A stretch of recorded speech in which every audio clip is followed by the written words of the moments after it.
үзэгчдээ лайв телевиз зочны цаг эхлэж байна. Манай телевизийн хувьд хүчлэн бэрхшээлтэй иргэдийн төлөөлөл, за тэдний төлөөлөн нийгэм дуу хоолойгоо хүргэдэг холбоотын төлөөллийг оролцуулж байгаа.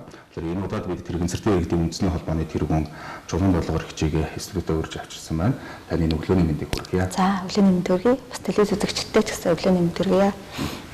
За, тэгэхээр манай телевизийн эрүүл мэнд гэсэн эрүүл мэндийн сувг учраас хүчлийн бэрхшээлтэй иргэдийн асуудлыг бас энэ 10 сардаа хөндөж цувралаар үзэгчдтэйгээ уулзуулъя. Эдгээр иргэдийн маань хүндрэл бэрхшээл юу байгаа юм? Ирэх нь хаана зурчигдож байгаа гихчлэн ярилцлага өрнүүлж байгаа. Тэгээд өнөөдөр бас таныг хүрэлцэн ирсэнд маш их баярлалаа. Тэгээд юуны өмнө бас холбоотын үйл ажиллагааны талаар ярилцлагыг ахинд лавлаад байгаа. Яагаад гэвэл хүчлийн бэрхшээлтэй иргэдийн төлөөлөл болж нийгэмд эдгээр иргэдийн дуу хоолой болж ярьж байгаа гол хүмүүс бол яг энэ холбоонд ажиллаж байгаа. Тэгэхээр энэ холбооны үйл ажиллагааг бас сонирхмоор байна. Холбоод бол олон байна л да. Ийм хүчлийн бэрхшээлтэй иргэдийн чиглэлээр явуулж байгаа үйл ажиллагаа явуулж байгаа. Гэхдээ үндэсний гэсэн тодтолтой нь бас их цөөхөн байдаг юм байна. Тэгэхээр танай холбооны хувьд яг үйл ажиллагаа нь ямар зохицуулалттайгаар явагддгийг, ер нь яг холбооны үйл ажиллагааны чиглэлээ зорилго чиг шугам нь яг юунд оршиж байна, тийм ээ? За, тэрэгэнцэртэй иргэдийн үндэсний холбоо болохоор 2005 он байгуулагдсан харан дотор хичээлтэй үйл ажиллагаа явуулж байна. За, бидний манай холбооны гол давуу тал бол гишүүнчлэлтэй байгууллага гэдгээр ер нь давуу талтай. Тэгээд манай бидний удирдахтай байгууллага бол манай бүх гишүүдийн хурал байдаг. За, тэгээд бид нэг үндсэн 4 чиглэлд үйл ажиллагаа явуулдаг. Нэгдүгээрт нь бол яг хөгжим бэрхшээлтэй хүмүүсийн эрхийн тухай конвенцийн хэрэгжилтийг хангахад орон нутаг болон орон нутгийн түвшинд нөлөөлөл хийхээ гэдэг тийм юу байгаа. Зорилт байгаа. За, хоёр дахь нь болохын зэрэг хөгжим бэрхшээлтэй хүмүүс ялангуяа манай тэрэгцэртэй иргэдийн хувьд хамгийн их тулгамддаг асуудал бол дэд бүтц орчны саад байгаа. Энэ асуудлыг орчны хүртээмжийг сайжруулахад үр дүнтэй нөлөөлөх ихтэй бид нар байхгүй гэж хэлэхээсээ илүү бүгний гаргалгаа гарцын нөлөө ярих дээр төвлөрч ажиллана гэж зорж байгаа.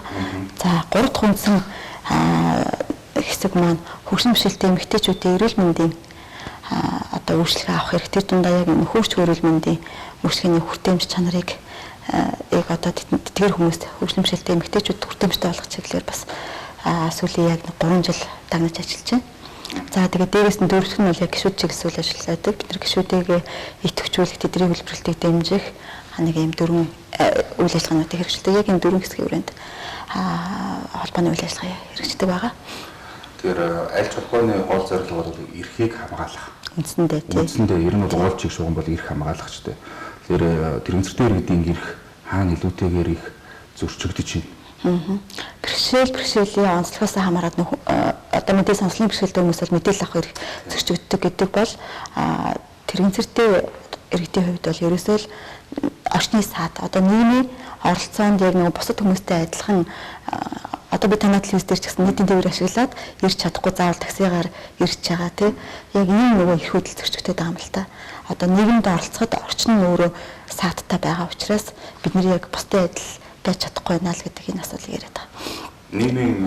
Нийгэмд бие дааж оролцох гэж болж байна. Тий, бусдаас хараад бас хин нэгнээс дэмжлэггүйгээр өглөө ингээл ямар ч нөгөө нэг яаж явах уу гэдэг проблем асуудалгүйгээр л автобусны буудлын дээр очиод автобусандаа суугаад ажилдаа ирдэг танай телевиз дээр ирдэл байх юм бол бид нэр заавал хөгжим бэрхшээлтэй хүмүүс эсвэл халамж аммаар байна, тусгуулмаар байна, дэмжүүлмээр байна гэж ярих ямар ч хэрэггүй л байгаа юм л та. Уг нь бол тий. Нийгэмд хөл нийлүүлэн алхахад бол гол асуудал бол дэд бүтц аюулгүй орчинтэй шүү дээ. Аюулгүй орчинтэй яг үнэ.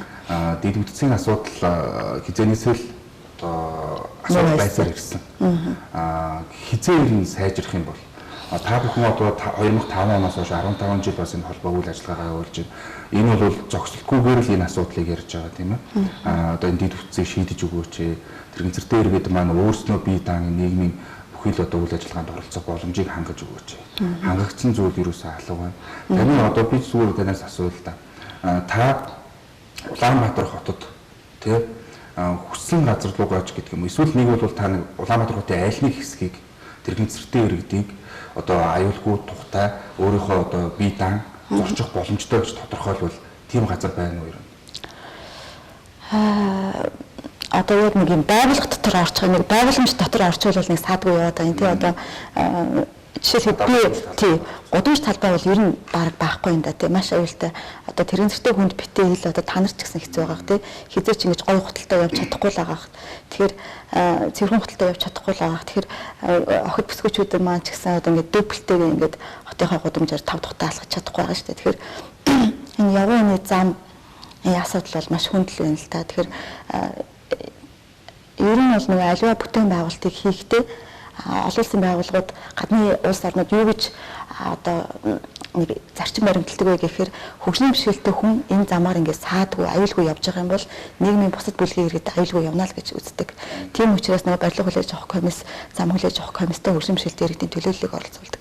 Тэгээ хамгийн түрүүд энэ замын төлөвлөлт одоо энэ бүх барилга замын төлөлтийг тооцохдоо хөгжлийн бэрхшээлтэй хүн, тэрэгэн зэрэгтэй хүн хараа сонсголын бэрхшээлтэй хүмүүс энэгээр яаж орж ирэх вэ, яаж мэдээлэл авах вэ, яаж тэр ариун цэврийн өрөөгөө олох вэ, яаж лифтээ олох вэ гэдэг тэр юмнуудын шийдээд өгчгөр энэгээр чинь бусад хүмүүс нь аюулгүй зарчдаг гэдэг энэ зарчмыг баримталдаг. Тэгэхээр энийг л ингээд баримтлан явуучих юм бол ингээд тусдаа асуудал бит авч үзэх шаардлагагүй юм байгаа л гэж хардаг л та. Ерөнхийдөө бүх норм стандарт бол хөгжлийн бэрхшээлтэй иргэдийн аюулгүй ая тухтай зорчих боломжийг хангачих юм бол жирийн иргэд ч гэсэн тэрийгээр ая тухтай зорчно гэсэн үг. Тий. Тэрэн зэрэгтэй хүн энэ замаар аюулгүй зорчвол та хүүхдээ төрөөд бас аюулгүй зорчно л гэсэн үг. Та магадгүй чумдаа наад чирээд бас ингэж аюулгүй явна л таны ээж бас аюулгүй явна л гэсэн үг. Тэгэхээр ингэж харж хиймээр байгаа. Тэгэхээр нөгөө одоо бид нар чинь 2017 оноос хойш барилга хүлээж авах улсын комисс хөгжлийн бэрхшээлтэй иргэдийн төлөөлөл орж ажиллаж эхэлсэн л дээ. Тэгэхээр ингээд одоо гүйцэтгэгч барилгын компанид юу гэдэг чинь нэг танаа налуу замын асуудлыг чи одоо нэг хийсэнгүй төсөө хүрсэнгүй ч гэдэг юм уу. Танаа гэдэг тийм нэг ойлголт байгаад байгаа байхгүй. Тэгтэл яг тэр танаа гэж хэлж байгаа хүн бол хөгттэй л хүн байгаа шүү дээ. Магадгүй ингээд тэр байгууламжаар орох эсвэл хизээ нэгэн цагт өөрөө хөгшрөө шүү дээ. Тэр үед бол тэр гамтгийн чулуун өндөр шат бол үнэхээр хэцүү байх болно. Тэгэхээр тэр энэ асуудлыг ингэж нөгөө нэг нийтийн одоо тийм нэг нийгмийн асуудал гэж хүлээж авах тийм хэсэг бүлэг хүмүүсийн асуудал энэ өөрөө асуудлын шалтгаан бол яг энд л байгаа.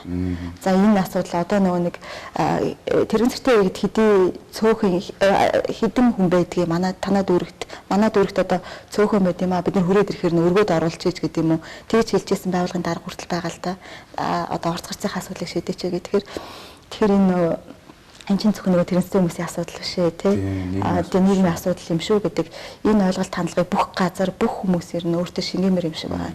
Одоо ингээд ажиллаад байхад яг хуу харааны бэрхшээлтэй иргэдийн холбооноос ч бай, тэр зэрэг иргэдийн холбооноос ч бай улсын комист багтж байгаа. Гэхдээ хэр хүчтэй нөлөөлөх чадвар нь чадамж нь байгаад байгаа юм бэ? Та бүхэн жишээлх юм бол аль нэг зам талбай дээр очиод хүлээж авах боллоо тийм ээ. Тэнд одоо жишээлбэл гарцнаас дээшээ явган хүний зам руу гарах гэдэг зам байхгүй бай. Энийг хүлээж авахгүй гэвэл та нарын шийдвэрийг дагж чадах тийм хэмжээнд байж чадчихна уу? Эсвэл зүгээр цаанаасаа нэр хэмээсэн байдлаар та бүхнийг оруулаад ингээд яваад байгаа юм уу? Өмнө нь бол бид нар ч одоо 2010 оноос хойш л ингээл Улаанбаатар хотод за тэгэл бас орон нутгуудад шинээр баригдж байгаа барилга замууд ингээд хүртээмж үнэлгээ хийгээд тэгэд асуудал энэ вэ гэл ингээд нэг яриад тэгэл илтгэл тавиал бичиг өгөөл ингэдэг байснаас одоо комист орж ажиллах нь бол хамаагүй хүчтэй нөлөөлж чадж байгаа. Үнэхээр бид нар хүлээж авахгүй гэх юм бол комисс бас ингээд гишүүн нэмчин тэр барилгын улсын комисс хүлээж авахгүй байх боломжтой. Гэхдээ энэ дээр бас нэг эрх зүйн зохицуулалт дахиад хэрэгтэй байгаа. Яг тэгэхээр барилгын тухай хуулиндаа комиссийн гишүүн тухайн барилгын дээр одоо ингээ үзлэг хийж шаардлага тавихтаа яг нэг зураг төсөл тавигдсны дагуу шаардлага тавих хэрэгтэй. Тэгтэл яг тэр тухайн барилгын зураг төсөл дээр налуу зам байхгүй байх гэд тавигдсан байх юм бол компани бол яг тэрийгэ барьчихж байгаа байхгүй юу? Манайх ч ингээд угаасаа налуу зам байх гэж төлөөлөөгүй гэд. Тэгэхээр бид нэр ямар ч байсан бол шаардал налуу замыг бол зайлшгүй хийлгэж байгаа. За тэр харганы бэрхшээлтэй хүмүүсийн одоо ханын бариул хөтөч зам тэмдэг тэмлэгийг бол ингээд тодорхой хэмжээнд шаардж байгаа. Гэхдээ бэрхшээл нь яг эндээ байгаа юм.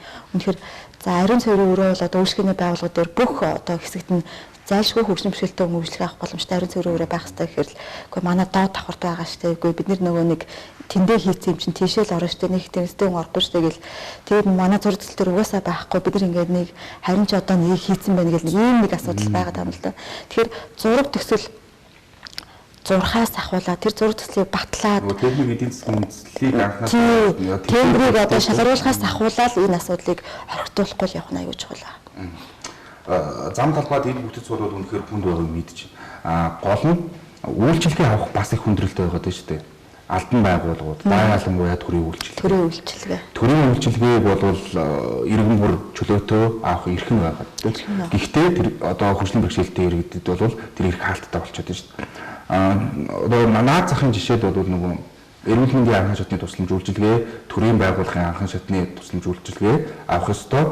Нөгөө өрхийн эмнэлэг цагдаа одоо хороо гурвын цогцлбор руу хизээч тэргийн зэртэй юм орж чадхааргүй байгаа. Гулсуур шиг налуу зам хийжээ тэрийгээр одоо гарах даалгавар өгöd нь шүү дээ. Тий. Одоо яг бодит амьдрал дээр би тэр өрхийн эмнэлэгээ байрлуу амьдралдаа нэг л удаа орж үзсэн. Тэгээ би ч уг нь бол тэрэлтэй чи би бараг өдөр болгон харилцаатай байх. Одоо хүүхдээ ханаа төрөхөд ч гэсэн тэнд авчиад үзүүлдэг, ингэдэг одоо мэдээлэл тэндээс авдаг ийм одоо миний нөгөө хамгийн очих дуртай цэг байх хэрэгтэй шүү дээ. Тэгэхээр айдгэлдээ тийш очихоос тэгэл яалтчгүй нэг тодорхойлолт гээл одоо нэг ийм зайлшгүй нэг бичиг баримт хэрэгтэй болохоор гадаан зогсчоод надад нэг ийм бичиг баримт хэрэгтэй байна. Гаргаад өгөөч гэдэг ийм байлаа. Тэгээд маш аюултай. Тэгээд тэр энэ бол нөгөө айгүй анхаармаар л хэсэг л санагдав. Тийм одоо тэр хорооны цогцлбор болвол альч иргэний хувьд бол үйлчилгээ авах тий төр нийгмийнхээ одоо үйлчилгээг авах хамгийн анхны цэг шүү дээ.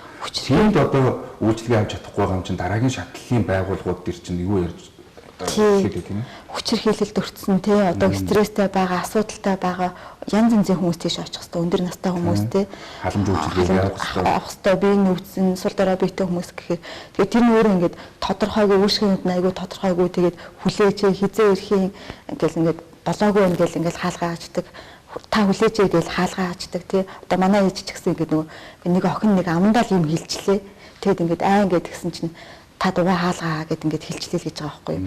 Тэгэхээр ингээд нөгөө нэг бид нар ч нөгөө нэг төрийн үйлчлэг авахч хаан штэ тий төрийн үйлчлэгийн ажлнууд бол одоо бидний үйлчлэгээ хүргэснээр байгаа ажилтан байгаа шүү.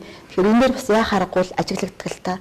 Тэгээд бид нар бас сайн нэг төрийн магны үйлчлэгээний хүртээмжээр бас цахимаар бид нар хөгжлийн бэрхшээлтэй хүмүүсээс асуудал юу байна гэдгийг нэг тодруулж ирсэн. Тэгээд одоо жишээлхэд заавал чгүй юу яах та асаргааны мөнгийг энэ төр авахтаа заавалчгүй ингээд нэг төвтөртэй байдаг. Тэгээ авах тоолондоо одоо иргэний үнэлэх канаа юу лээ тэднийг бүгдийг ингэж канаанд ч өгдөг энэ төр гэдэг одоо нэг технологи хөгжчихэд байна шүү дээ. Тэгэхээр одоо бид нар ингээл нэг улирал тутамд нэг асаргааны мөнгө авахтаа тэрийг ингээл канаанд дуулаад тэнд ч гэсэн нэг ажилтан ингээл канаанд бол өчнөө олон хүний тэгэхээр эн чинь ингээд цахимаар явж байхад яагаад болдгоо юм бол гэл за хөгжлийн бэрхшээлтэй хүмүүс нэг олоодд нийтлэхээр авдаг нэг тусламж нь түлээн үрсний мөнгө гэж байдаг. Тэрийг авахын тулд одоо би жил болгон өргөдлөө бичээд иргэний үнэлэх канаа иргэний үнэлэх тэр комиссийн шийдвэр хөгжлийн бэрхшээлтэй гэдэг тэрийг ингээд нэг канаанууд ингээд өгдөг байхгүй. Тэг гайхал хэдий. Би ч одоо ингээд хөгжлийн бэрхшээлтэй болоод зөндөө удаж чинь 10 хэдэн жил болчихлоо тий. Тэгин чинь цахим дээр ингээд байгаа миний онш байгаа ингээд цахимаараа яагаад явчих болтгоо юм бол гэд энэ мэтчлийн нөгөө технологиг ашиглаад энэ үйлчлэгээнүүдийг бас хүртээмжтэй болох талаар төр засаг бас юм хийгээсэй гэж бид нар аяг хүсдэг. Энэ өөрөө эргээд хөгжлийн бэрхшээлтэй хүмүүс танарч гисэн мэдээч. Үйлчилгээ авахд хүндрэл бэрхшээл хийх байгаа хэрнээ үйлчилгээ одоо авах одоо дагах гэдэг юм мөрдөх гэдэг юм уу те нөгөө бүрдүүлэх зүйлс нь бол олон байсаар л байгаа. Олон байсаар л байгаа даа. Тэгэл одоо тийшээ очиж тодорхойлолтоо аваад буцаад тийшээ очиж тэгээд за яг би нэг нөгөө илүү эрүүл мэндийн үйлчлэгэн дээр бас илүү яриа гэж бодож байна. Бид нар нөгөө тэр чиглэлээр маш их ажиллаж байгаа.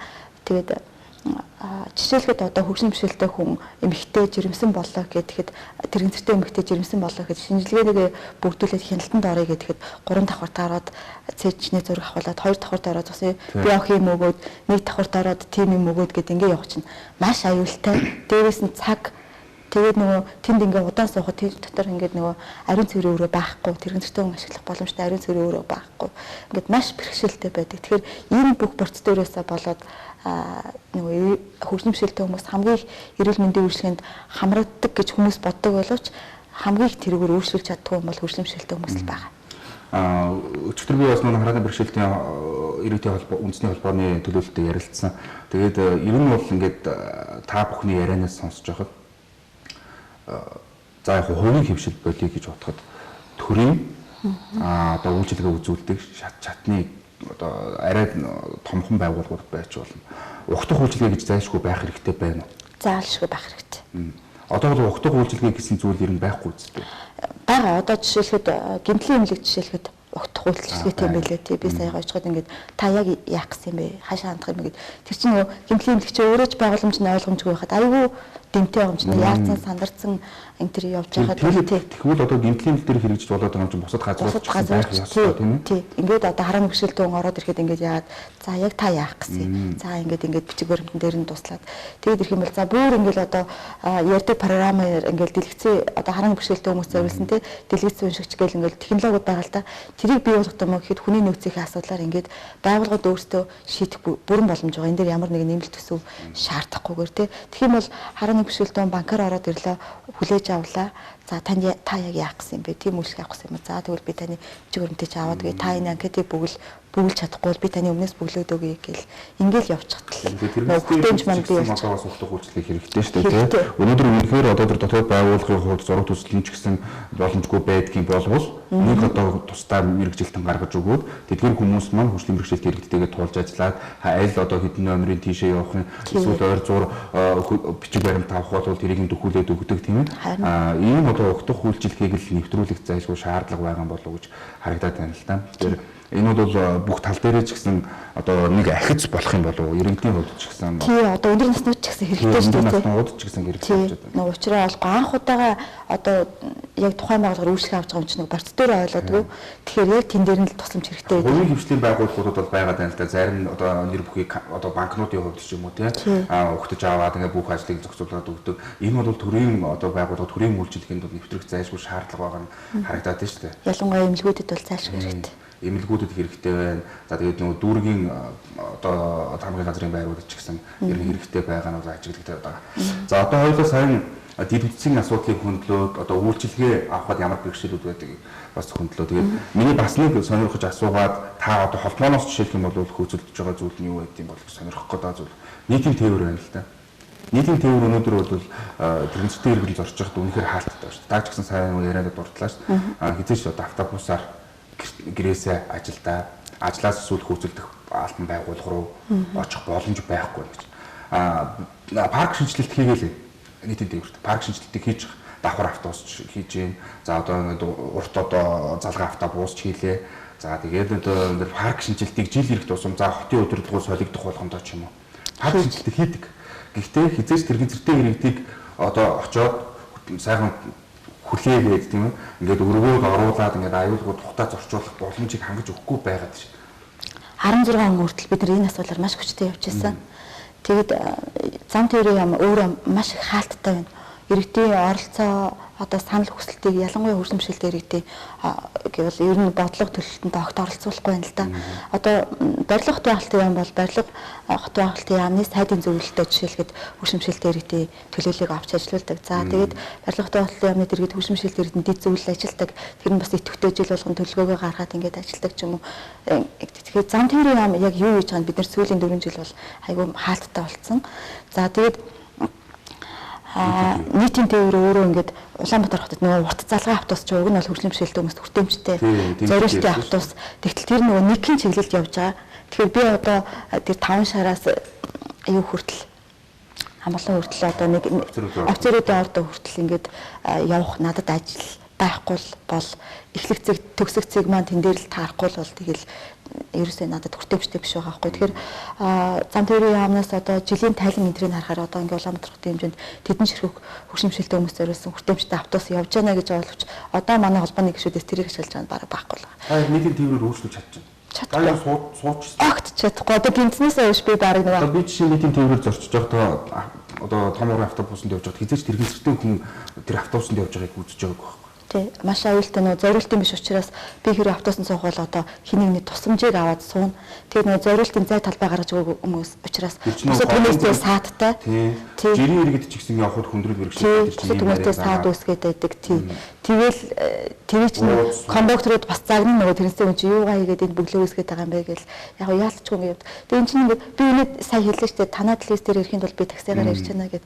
Тэгээ одоо би дахиад эндээсээ гараад яг яах вэ? Таксил дуудана шүү дээ. Энд чи өөрөө надад бас эдийн засгийн том юу байгаа байхгүй юу? Проблем байгаа байхгүй. Тэгээд одоо ингээд холбооны хувьд энэ асуудлыг ямар байдлаар энэ шийдэж байгаа жишээг судалж үзсэн бэ? Одоо олон улсад ирэх жишээний хаад юм бэ? Яг энийг бид нэр жишээлбэл вheelchair такси гэдэг үйлчлэл байдаг олон улсад тэрэгэн зэрэгтэй хүмүүс зориулсан такси, тусгай хэрэгцээтэй хүмүүс зориулсан такси. Тэгэхээр одоо та магадгүй хөлөө гэмтээгээд гэртээ эмнэлгээс гарах болоод одоо нэг сар шохоотой байлаа гэхэд жирийн таксинд сууж чадахгүй, өөрийнхөө машиныг унж чадахгүй тохиолдолд энэ машиныг дуудаад үйлчлэгээ авдаг. За тэгээ нөгөө бид нар чинь одоо надад бол ингээд над дээр ирэх үүсэн л байгаа хөгжимшилтэй иргэн гэдэг утгаараа нийтийн төврөг өнгөө зарчих гээд одоо би хүний тооноор над дээр төсөө хойрлогдол явж байгаа баг. Гэтэл тэрнээс би нэг ч төврөг авахгүй байгаа. Тэгэхээр тэр мөнгөний тэрэгцэртэй хүнд нь өгөөд та нийтийн одоо тэр 19-91-ийн таксиг хэрэглэнэ үү, wheelchair таксиг хэрэглэнэ үү тэр таны ирэх гээд ингээ өгчдөг. Тэгээ тэр сонголтоороо тухайн хүн ингээ явж идэг. Ийм зохицуулт байдаг. Тэгээ бид нэр бас wheelchair такси үйлчлэгээ гаргах гэж үзсэн. Энэ дээр ингээ нөгөө өөртөө нөгөө ихний үйлдэлээ хийж чад одоо яг төрийн дэмжлэг хэрэгтэй байна гэхээр төрийн дээр дэмжиж өгөөгүй л дээ. Тий. Тэгэхээр энийг бол зайлшгүй одоо улс орнууд байдаг учраас томоохон хотуудад энэ үйлчлэгээ байдаг учраас энийг нэгдүгürt байлгах хэрэгтэй. Хоёрдугаарт нь бүх одоо нийтийн тээврийн хэрэгслийнхээ 10 хүртэлх хувийг гэдэг нэг ойлголттой яваад байдаг. Би тийм биш. Бүхэл нийтийн тээвэр нь өөрөө хүртээмжтэй байж энэ асуудал шийдэгдэх байхгүй юу. Тэгэхээр зам тээврийн яамнаас нийслэлс биднээс юу гэж асуудаг вэ гэхээр та нар хамгийн их одоо явдаг маршрутаа эхлээд өгөөч. Тэрэн дээр ч одоо бид нар хүртээмжтэй автобус бий болгоё гэдэг. Тэгээ би маш олон хүн өнцөг болон бүрд байж хахад одоо аль чиглэлд нь олон хүн байна гэж тийш явуул. Тэгээ би өөрийнхөө тэр хэрэгцээг гэсэн тодорхойлоход хэцүү байхгүй. Би ч одоо ингээд аль ихнэр хүн, ээж хүн, хүүхдийн асуудлаар би хашаач явж магадгүй шүү дээ. Ээж аав одоо ах トゥ угийнхээ асуудал ажиллаар би хашаач явж магадгүй учраас бүхэл газраар би ингээд явдаг автобусны л хүртээмжтэй байх юм бол болох гэдэг. Тэгэхээр энэ хэрэг парк шинжилгээ хийж байгаа бол нийслэлээс ч гэсэн парк шинжилгээ хийж байгаа. Энд дээр хөгжим шилтэрийн төлөөллийг оролцуулах эсвэл оролцуулахгүй юм бол нөгөө бидэрт мэдээлээ те одоо ингээд 300 автобус оруулж хэрэг гэж ингээд гэвэл бид нар ийм боломжтой автобусууд байдаг шүү. Энэ нь одоо хамгийн сүүлийн үеийн шүү гэж бид нар мэдээлэлээр хангахад бэлэн байж тээ. Тэгэхээр энэ бүх мэдээлэл бид нар таалтай байгаа юм л да. За харамсалтай нь хоёул гэж нэг ярилцах цаг өндөрлөг тийш хандж байгаа. Тэгээд би нэг зүйлийг асуухгүй орхиж болохгүй байгаа. Юу гэхээр тэрэгэн зэрэгтэй өнөөдөр сурч боловсруулах одоо ажил хөдөлмөр эрхлэх боломж нь ер нь ямар байна? Хөдөлмөр эрхлэх талаар нь жишээлх юм бол холбооноос ямар тусламж үзүүлж байна? Эргээл нөгөө дэвс дээр очно. Эргээд нөгөө сурах орчин тэндээ сургууль хүлээгээд авъя гэж байна. Тэнд бас хууль аягүй боломжийн дажгүй хууль байна. Тэгтэл би яг ингээд сурах гэхдээ зэрэг надаа ингээд тэр сургуульд ирж очих зам, нийтийн тээвэр тэр одоо хөдөлмөр эрхлэлтэн дээр бас адилхан байна. Хөлмөрлөлт ч гэсэн байгууллагууд хөгжимшилтэй хэрэгтэй. Тэр ялангуяа тэрнээс дээр маш их ажил авахыг хүсэж байгаа. Тэрнээс хүмүүс ч гэсэн ажиллахыг хүсэж байгаа. Гэвтэл ажилдаа ирж очих тэр таксины мөнгө нь эргээд нөгөө нэг цалинтайгаа тэнцүү байх. Эсвэл тэр байгууллага өөрөө ариун цэврийн өрөө ч юм уу орж гарсан хүртээ саадгүй биш байгаа. Одоо чинь зарим холбоодын хувьд бол нөгөө өөрснөө нийлээд нэг хоршоолол ч юм уу яагаад нэг бол нэг төрийн бус байгууллага байгуулад нэг өөрснийгөө бас нэг жоохон ажил хөдөлмөрөөр хангах асуудлыг экобюрт гэдэг тогшоо байгууллагад ажиллаж байгаа. Бас тэрэгцэр засвар гэдэг бас нэг жижиг юм төв байдаг. Энэ дээр ингээд тодорхой хэмжээр хөгжимшилтэй иргэдийн ажлын байрыг үүсгээд ажиллаж байгаа. Маш амжилттай ажиллаж байгаа. Экобюрт тогшоо.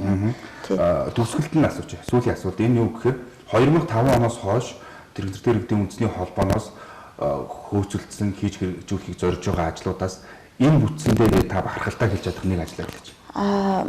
Хүртээмжтэй вагон явж эхэлдэг болсон. Монголд анх удаага одоо Сүхбаатар Сэлэнгийн чиглэлд Сэлэнг Сүхбаатар замын үдийн чиглэлд 7 хоногт нэг удаа тэрэгцтэй хүмүүст хүртээмжтэй вагон явж эхэлсэн. Энэ бол яг ингээд бид нар нөлөөлөөд тухайн үеийн удирдлагын аяг зорилготой хүрсэн маш богино хугацаанд. Тэгэхээр нөгөө зоригт сайд байсан асуудлыг авангуудаа 3 сарын хугацаанд ажлын хэсэг байгууллагад энэ бий болж ирсэн байхгүй юу. Тэгэхээр асуудлыг нөгөө шийдвэр гаргах төвчний хүмүүс ойлгоод тэрийг нөгөө шийдье гэж бодох юм бол боломж байгаа мэн гэдгийг бид нар тэндээс аюулсаа ойлгож авсан. Тэгэхээр урам авсан. Тэгтэл нийтийн дээр асуудал гэсэн боломж байгаа. Тэгэхээр энэ бол ингээл бүх автобус хүртээмжтэй болчих юм бол маш олон тэрэгтэй хүмүүс ажил хийгээл нөгөө халамж хүсдэг асуудал бэрхшээлтэй хүмүүсийн тоо багасаал ирэх байхгүй юу? Ойрон зорилго.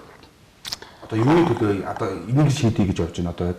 Бид яг одоо юу эрүүл мэндийн үйлчилгээний хүртээмжийг гэхдээ эмнэлгүүд өөрөө мэдлэг ойлголттой байх. Эмчнэр одоо хөгжлийн бэрхшээлтэй хүнийг авахтаа нөгөө хөгжлийн бэрхшээл дээр нь төвлөрч харьцдаг юм байна л да. Одоо намайг ингээд зөрхөө үзүүлэх гээд орох юм бол чи яагаад тэрэн зэрэгтэй болсон ингээд асуудаг.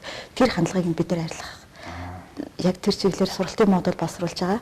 За хөгжлийн бэрхшээлтэй хүмүүс өөрсдөө эрүүл мэндийнхаа асуудалд анхаарал тавих нь бага байд юм байна. Тэр мэдлэг нь бас бага байд юм байна. Тэр чиглэлээр бас бид нар ажиллаж байгаа. Мэдээлэл хангах. Тийм мэдээлэл хангах чиглэлээр ажиллаж байгаа. За баярлалаа. Харамсалтай хоёуланг ярилцах цагийн түрүүд өндөрлөжлөө. Тэгээд бидний урилгыг хүлээж авч ирсэн танд баярлалаа. Тэгээд өнөөдөр бол энэ холбоон дээр ажиллаж байгаа хэдэн хүний асуудал биш. Энэ бол үндэсний хэмжээнд байгаа. Тэр гэртээ маш олон мянган хүмүүс байгаа. Тэдгээр хүмүүсийн төлөө бас одоо хөдөлмөрлөж дуу хоолойгоо хүргэж асуудлыг шийдвэрлэхийн төлөө зүтгэж байгаа. Одоо танд болоод танай хамт олонд бас их баярлалаа гэж хэлмээр байна. Тэгээд цаашдын ажилд амжилт хүсье. Одоо эхний зорилго чинь биелээ. Тэгээд цаашдын зорилго чинь бас биелэх хөрөлийг тавья. За баярлалаа. Зөвлөгтэй урьж оролцуулсанд. За үзэгчдийн бүрээ зочны цаг өндөрлөж байна. Маргааш шинэ зочинтой шинэ мэдээлэлтэй эргээд уулзъя.